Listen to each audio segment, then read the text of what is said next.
And welcome to Herald Sport Live. We have just come on the stream there, and I'm Jonny McFarlane, joined today by Matthew Lindsay. We've just come out of Steve Clarke and Andy Robertson's presser. Also, given his opinion was Nagelsmann, the Germany manager. So there was plenty to talk about. We will focus on Scotland first of all, Matty.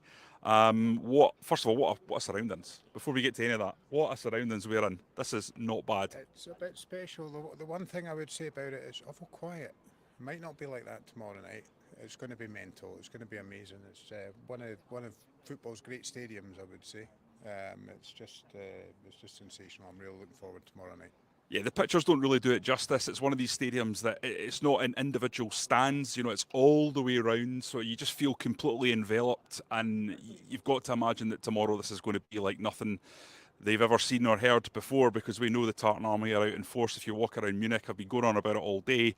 It's like a complete takeover. Well, we're excited about it, and I'm sure you are at home very excited about the game too. In terms of Steve Clarke, first of all, Matty, Steve has a reputation as being quite taciturn, quite careful with what he says to the media, and he lived up to that, didn't he? There wasn't an awful lot he was giving away. Yeah, no, he was just listen, Steve. He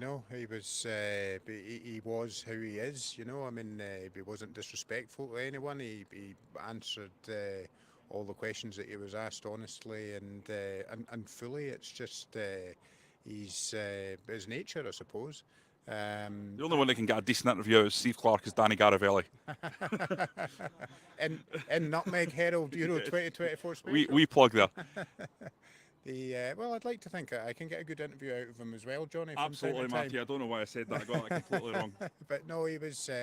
Listen, he was fine. I certainly think he looked as though he was enjoying himself. I think he said as much. He said.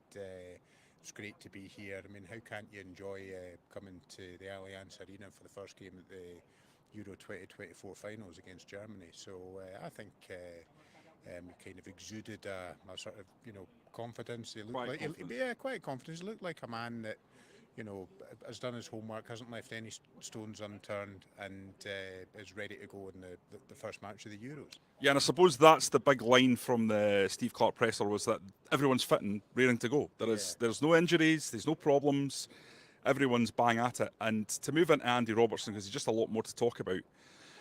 Andy's always a fairly articulate and impressive character when he cuts about at a press conference. He's been over the course before.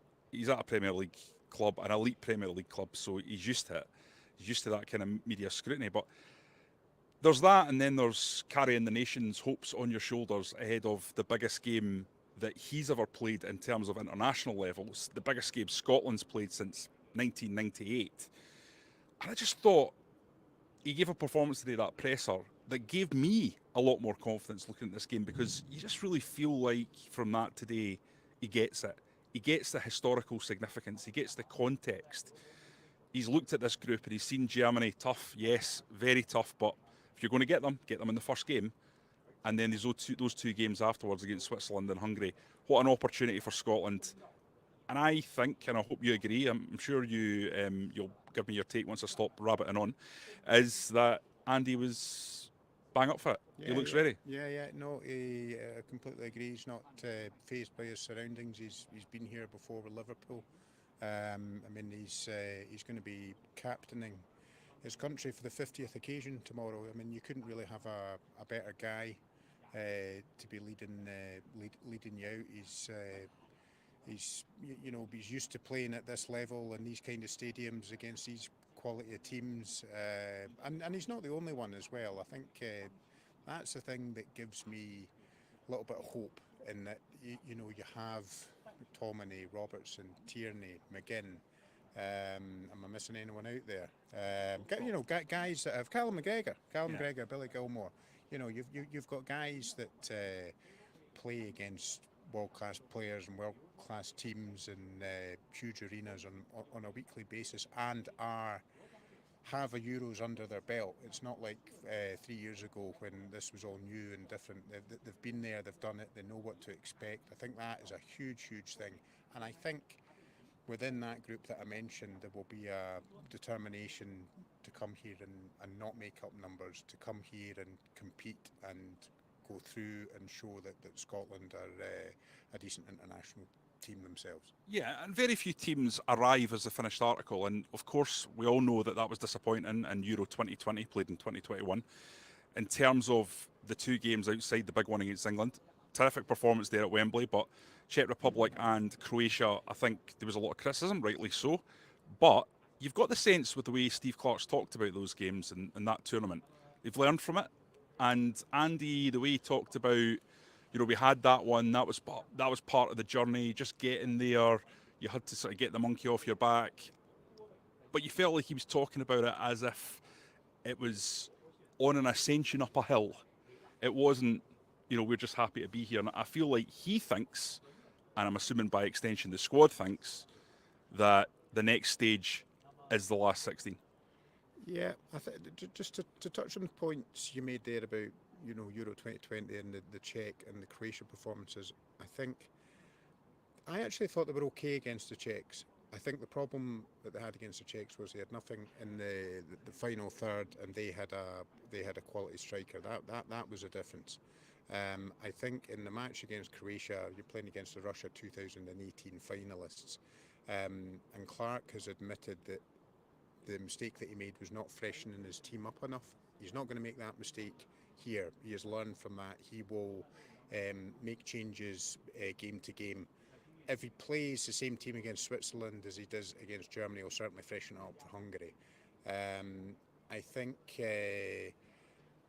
that the players that were involved in that tournament will benefit. I think it's often overlooked that Billy Gilmour came in, made his competitive debut against England, then got COVID, then missed the Croatia game. I don't think if Billy Gilmour had played, we would have beaten Croatia. I don't think Billy Gilmour was quite ready to deal with Luka Modric yet.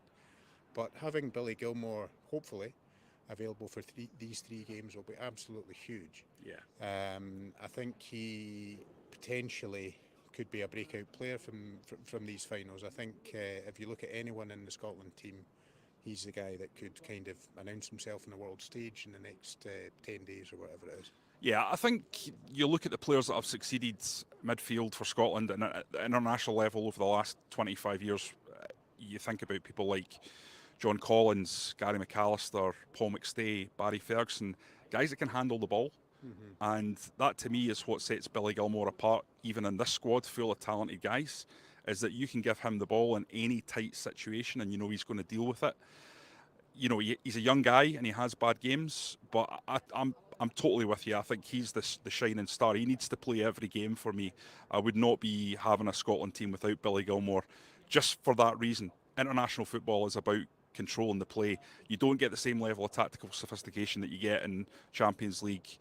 Because the coaches don't have as much time on the pitch, and for me that's the one thing in terms of Germany I think gives us a slight chink of light, is that Nagelsmann is one of these tactically sophisticated coaches who's very big on the structure, who's very big on patterns, who wants to orchestrate every aspect of the team. It's going to be tough to do that at an international level, and we've seen managers struggle with that before, making that adjustment. Steve Clarke, I think, kind of struggled with that, and he's had to learn and adapt. And Nagelsmann's only 6 games in his Germany career. I think that's a really interesting point. Steve Clarke did struggle. Now, part of that was he just didn't have the bodies, he just didn't have the players, and since he's been in the job, the 5 years he's been in the job, Gilmour's come in, Adams has come in. He's players have emerged. Who else? Dykes sadly isn't here, but McTominay has matured, and the team's really evolved, but he has evolved as well. He was a really experienced coach, worked at a really high level in the Premier League, done phenomenally well in Scotland, and he found it a shock to the system. Nagelsmann is obviously a really clever, really talented guy. The youngest manager in Bundesliga history or something like that. Yeah. So but and he's got a phenomenal team, but that is still definitely a factor. I forgot. He's still a young man now. He's 36. Yeah. Sorry, I interrupted. No, the other point I was going to make about one of the things that slightly concerns me is up front. I think early first 5 games of Euro 2024 qualifying, we took our chances. We were clinical. We were ruthless. Scott McTominay obviously on fire, but as a team we were very good, and I think we've lost that a little. I'm a little bit, I think we need McTominay, Adams, McGinn, Christie, Shankland if he comes on, Tommy Conway if he comes on. I really think we really have to rediscover that killer instinct up front. We can't be squandering chances. If we get a chance, we have to take it. Against Germany in the Allianz and the Euros, you can't be hoping another chance comes along. You have to be clinical. Yeah, and I suppose that takes us to just a final point in regards to the game. Who are you taking? Are you going to put Lawrence Shankland in there, or do you go with Shea Adams? Personally, Matty, I'm going with Shea Adams all day long. I think Lawrence Shankland is a terrific player. He puts the ball in the back of the net, better finisher than Shea Adams for me. But at this level, when you're going to look for a bit of movement up there, you're looking for a bit of speed. I think Shea Adams gives you that combination of speed and power. I don't think he's lightning quick. I don't think he's super powerful. But I think compared to Shankland, he's just got a little bit of an edge in that department. And if you can tire them out, if you can do that whole Kenny Miller role for the international team, where you're running the centre backs and giving them a hard time, then maybe you create that moment for Shankland later on in the game. Yeah. If he can come on and create something. I think yeah, I'd pick Adams up front. I think Shankland will be involved at some stage in the Euros, might even start a game. I'm actually really interested to see. I thought Tommy Conway looked cracking when he came on against Finland. I thought, well, I like the look of you. I think you've got a lot to offer, and I think he's impressed Steve Clarke and his coaching staff. I think he might get a little bit of game time. But yeah, Adams for me. I think that with regards to the team, I would expect Hanley. I would expect Hanley to start, but you just don't know how fit he is. Elsewhere, is McTominay going to come in? Needs to. You've got to start McTominay. I think he's not going to spring a surprise in that midfield. You've got Callum. So what's your midfield? Callum McGregor, Billy Gilmore, John McGinn, Scott McTominay. Yeah. And you're going to leave Ryan Christie out. Absolutely. Yeah. I would go with that. I'm just not sure. I don't know if it might spring a little surprise. I'm not sure how or what, but he loves Ryan Christie, Steve Clarke, and he gives his team a little bit of ingenuity and a little bit of a spark up front, and he's another guy who's had a great season and won't be phased by playing here. So I'm going to be interested to see what he does there. Yeah, and he knows where the back of the net is, Ryan Christie. We've seen that over and over again in important moments for Celtic, Aberdeen and Scotland. So, yeah, I can see why you would... Kelly Thistle. And I'm forgetting Kelly Thistle, of course. How could we forget them, given how much they're in the news at the moment? And yeah, I think you're absolutely right in terms of the ruthlessness, and that's something Scotland are going to have to do. We know Germany are going to have large portions of this game, and it's all about how Scotland make the most of these fleeting chances that they're going to get, because they will get a chance at some point. It's just whether or not it's enough, but we will see tomorrow. Listen, thanks to everyone who's watched. Thank you, Matthew, giving me a little bit of your time after that presser.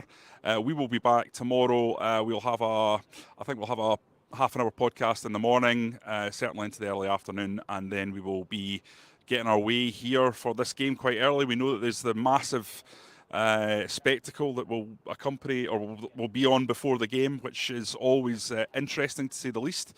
And then we've got the main event itself, Scotland versus Germany in the opening game of the Euros. It's incredible. Can't wait to see it, and I hope you're all tuning into what we do in the next 24 hours, because we will have absolutely tons. Until next time, thanks for watching.